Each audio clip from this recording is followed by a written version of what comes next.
Hello students, इस video में हम डिस्कस करेंगे चैप्टर 8 मोशन का topic uniform circular motion. So what is uniform circular motion? पहले एक बार इसकी डेफिनेशन देख लेते हैं। When a body travels equal distances in equal interval of time in a circular path, its speed is uniform. The motion of the body is said to be uniform circular motion. The direction of the motion at any instance is along the tangent to the circular path at that instance. इसको समझेंगे। Uniform circular motion क्या होता है? हमने uniform motion की definition पुरानी videos में करी थी। तो यूनिफॉर्म मोशन वो होता है जब कोई भी object equal interval of time में इक्वल ही डिस्टेंस ट्रैवल करता है। इसका एक छोटा सा एग्जांपल ले लेते हैं।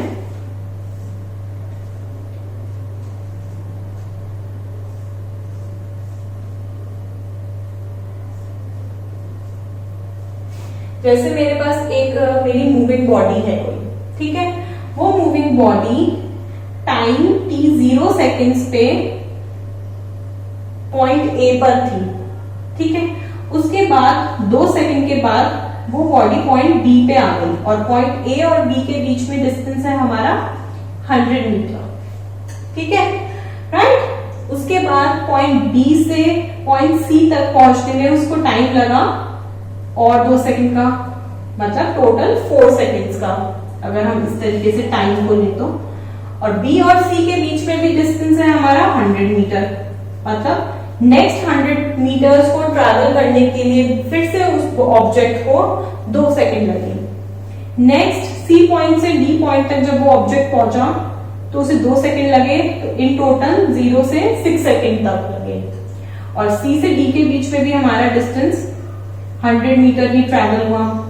तो आप देख रहे हैं कि हर पॉइंट के बीच में जो डिस्टेंस है वो है आपका 100 मीटर और इक्वल ही इंटरवल्स हैं, मतलब हर पॉइंट के बीच में 2-2 सेकंड का इंटरवल है, 2-2 सेकंड लग रहे हैं उसको 100 मीटर्स डिस्टेंस को ट्रैवल करने में।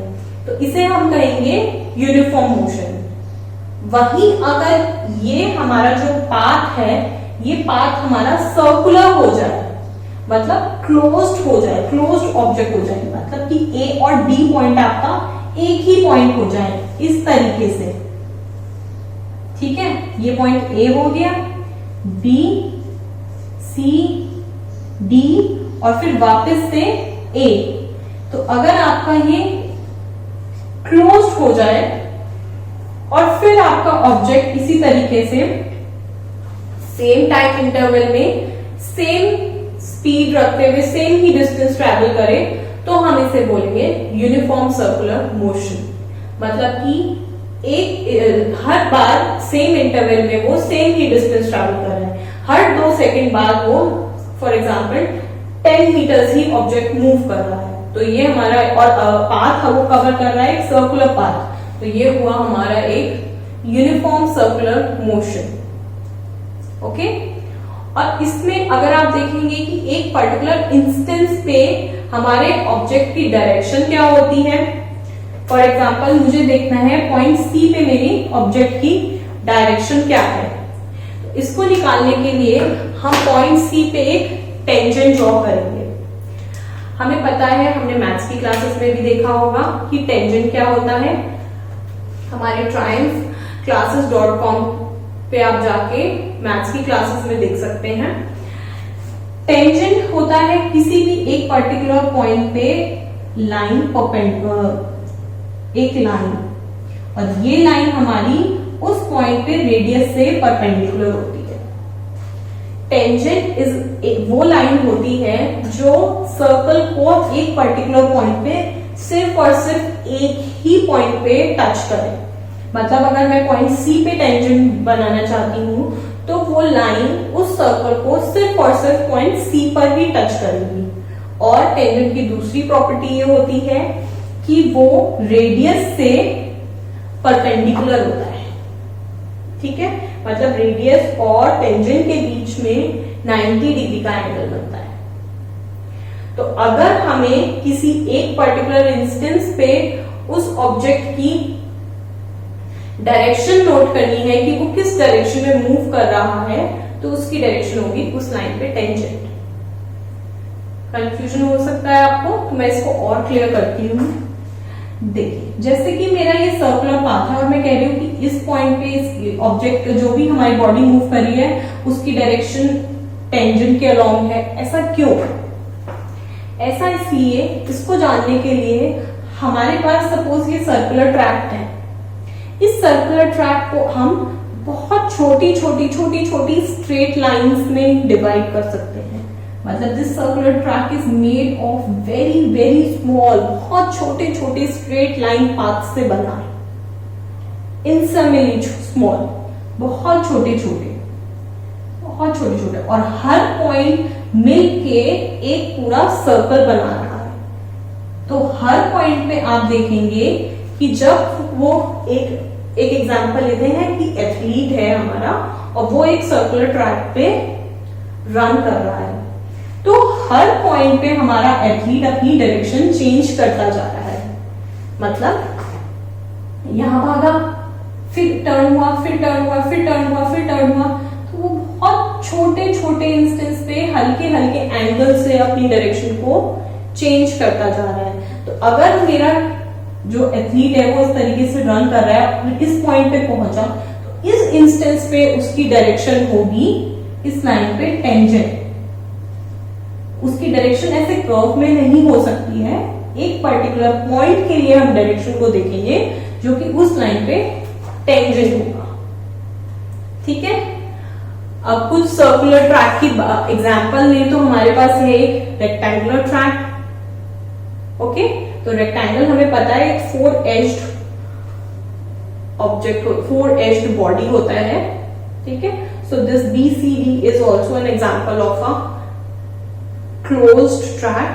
तो ये है rectangular track. Next is your hexagonal track with 6 sides, 1 2 3 4 5 6। Okay, अगर मेरी ऑब्जेक्ट, अगर मेरी बॉडी पॉइंट A से मूव कर रही है एंड इट इज मूविंग, और वो मूव करे A B C D E F और A, तो अगर उसने 10 सेकेंड्स बाद वो ऑब्जेक्ट ये पूरा पाथ कवर करके यहां से A B C D E F A यहां पे वापस आ गई है, तो इस केस में इसका डिस्टेंस क्या होगा?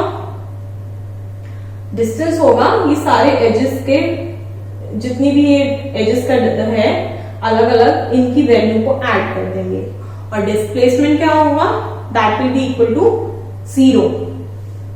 Okay, next is your octagonal shaped track. इस ट्रैक में 8 एजेस हैं, right?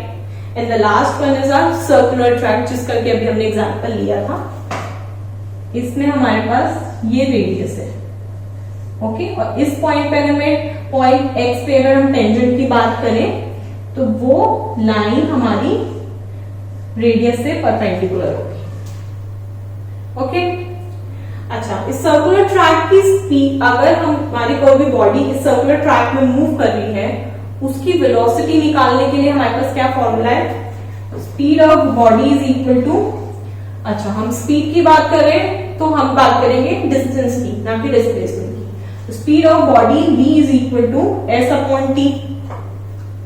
Okay, s is your distance and t is time. Okay, और सर्कुलर ट्रैक के लिए एक राउंड में, मतलब अगर हमारा ऑब्जेक्ट पॉइंट x से मूव करा और वापस से t टाइम ड्यूरेशन में पॉइंट x पे आया, तो इसने पूरा एक सर्कुलर पाथ कवर किया। डिस्टेंस ट्रैवल क्या होगा? इस सर्कल का सर्कमफ्रेंस, राइट? इसका circumference will be equal to 2 pi r। Okay, तो हमारी speed of body is equal to 2 pi r upon t, right? अच्छा, अगर हम रियल लाइफ एग्जांपल्स ले यूनिफॉर्म सर्कुलर मोशन के, तो हम एग्जांपल ले सकते हैं अर्थ और मून का, राइट? जो हमारा मून है वो अर्थ के चारों तरफ रिवॉल्व करता है, तो ये भी एक एग्जांपल है यूनिफॉर्म सर्कुलर मोशन का, क्योंकि एवरी टाइम, हर साल वो एवरी टाइम इट रिवॉल्व्स, एक पर्टिकुलर टाइम ड्यूरेशन में वो एक पूरा चक्कर लगाता है, राइट। इसी तरीके से हमारे यूनिवर्स में बहुत सारी सैटेलाइट्स हैं जो कि अर्थ को रिवॉल्व करती हैं। तो हर सैटेलाइट एक पर्टिकुलर टाइम ड्यूरेशन में अर्थ के अराउंड एक सर्कल कंप्लीट करती हैं।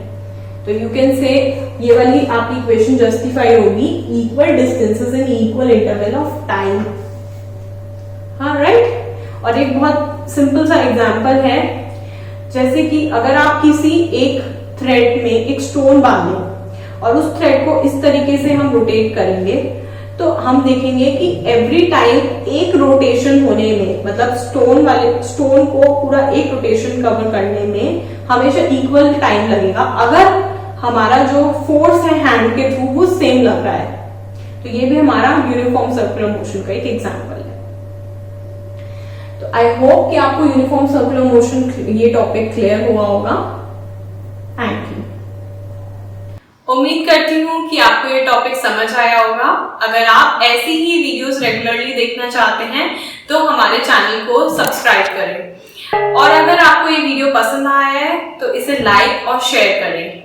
इस टॉपिक से रिलेटेड अगर आपकी कोई भी क्वेरी है या फिर आप किसी पर्टिकुलर टॉपिक पे वीडियो चाहते हैं तो हमें कमेंट सेक्शन में जरूर बताएं। Thank you and see you soon.